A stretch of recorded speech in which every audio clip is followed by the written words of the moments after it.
আমি কিন্তু আমার মেয়েকে রাজনীতি করতে খানকিগিরি করতে পাঠাই না এখানে।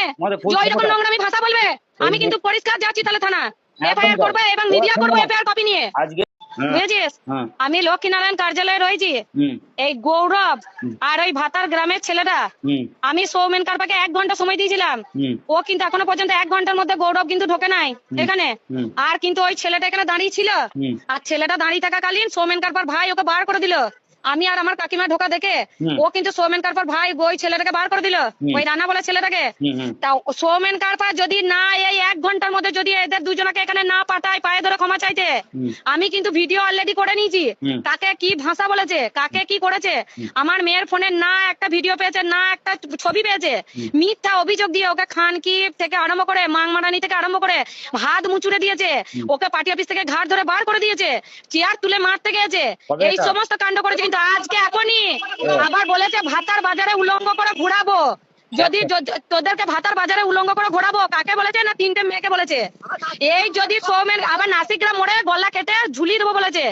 এই যদি সৌমেন কারপা 1 ঘন্টার মধ্যে না করে ভাই আমি কিন্তু পরিষ্কার বলে দিচ্ছি বিজেপি পার্টি আমি আমার মেয়েকে খানকিগিরি শেখাই নাই মাংমারানি শেখাই নাই। আর আমার মেয়েকে রাস্তায় উলঙ্গ করে ঘোরাবে আর আমি বিজেপি পার্টি করবো এইরকম আমার মানসিকতা নয়। আমি কিন্তু পুরো ভিডিও করেছি, আমি থানায় এফআইআর করছি আর ক্যান্ডিডেট কিন্তু এর সঙ্গে জড়াবি, কারণ প্রত্যেকটা ভিডিও ফুটেজ আমি তুলে ধরবো যে গৌরব আছে কিনা। সম্মানে যদি কেউ করে থাকে তুমি করো, আমি ফুল সাপোর্ট থাকবো। আমি এই ধরনের আচরণ করেছে আজকে পার্টি অফিসে দাঁড়িয়ে, কিন্তু আমি কিন্তু 1 ইঞ্চিতে হিসাব নেবো। আর আজকে যদি আমাকে থানায় যেতে হয় আজকে কিন্তু পুরো বিজেপির ভোট ঘুরবে আর বিজেপি পার্টি কিন্তু রসাতলে যাবে।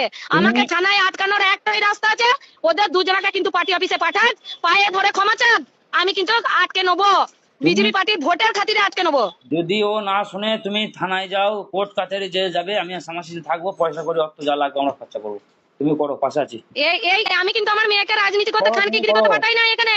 যে ওই রকম নোংরামি ভাষা বলবে আমি কিন্তু পরিষ্কার যাচ্ছি তাহলে থানা এফআইআর করবে এবং মিডিয়া করবে এফআইআর কপি নিয়ে। আজকে বাউরিপাড়ার ছেলেগুলো সামাসিদার গায়ে পর্যন্ত হাত তুলেছে, আমার মা সামাসিদার মা মাছ তুলে গালাগাল বন্ধ করেছে। ওই লেটেল দিদি ভাবে পার্টি করবে আমাকে মারবো, তো আমাকে তো দৈনিকই গাল দেয়, আমি ভালোবাসি বলে আছি। ভালো কথা, তাহলে আমি থানায় যাচ্ছি, আমি বলে দিলাম, কারণ আমি তো আমার পার্টি করতে হবে এমনটা মানে নয়। আর মানে আমি ক্যান্ডিডেট নয়, যে জিতবে তার মানে গাড়ে হুঁশ থাকতে হবে। আজকে সৌমেন কারপা জিতবে, ক্যান্ডিডেট হয়েছে, ওর গাড়ে যদি হুঁশ থাকে তাহলে ও 1 ঘন্টার মধ্যে ছেলে পাঠিয়ে ক্ষমা চাক। আর ওর যদি গাড়ে দম না থাকে তাহলে মানে আমি থানায় এফআইআর করার পর যখন এফআইআর কপি মিডিয়া করবো তখন ওর গাড়ের দমটা না গাড় দিয়ে আরো ঢুকে যাবে, দিয়ে ছুটে বেড়াবে। এবং তোমার ওর নির্দেশই করছে, আমি তোমাকে বলি শোনো, তার নির্দেশও করছে, এবার বুঝবে ছেলেটা। আমি থানায় যাচ্ছি তুমি ব্যবস্থা নাও, তোমার যে কোনো সমস্যা যা আমি থানায় যাচ্ছি, বাস একটাই কথা, আমি থানায় যাচ্ছি, কোনো কথা নয়। আর ওই কপি মিডিয়া হবে, থানায় শুধু এফআইআর হবে না, ওই কপি মিডিয়া হবে। এত বড় বার বলে কিনা 3টে মেয়েকে ল্যাংটো করে নাসিকগ্রাম মোড়ে ঘুরাবো, ভাতার বাজারে ঘুরাবো, আবার বলে কিনা যে গলাগুলোকে কেটে ঝুলিয়ে দেবো নাসিকগ্রাম মোড়ে। বাউরিপাড়ার মেয়েগুলোকে দিয়ে করবো ভাতার বাজারে। মেয়েগুলো করেছে কি তোমার বাচ্চাগুলো? মেয়েগুলো শ্যামাশিস আর গৌরবে যখন মারামারি হচ্ছে নিচে, আমার মেয়েটা তখন আমাকে ফোনটা করেছে। টাইম দেখলেই বুঝতে পারবি যে কোন টাইমে আমার মেয়ে আমাকে ফোন করেছে। ওই টাইমে আমার মেয়ের কলে ডায়াল কল আছে কিনা আমাকে ফোন করা।